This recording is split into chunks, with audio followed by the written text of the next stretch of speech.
يا أيها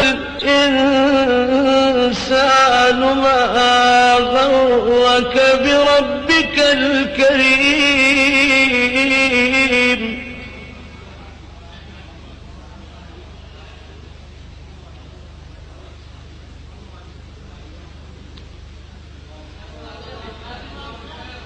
يا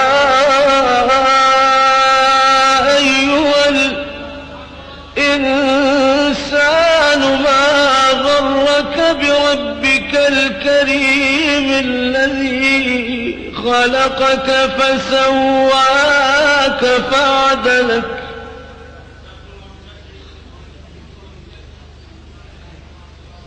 الذي خلقك فسواك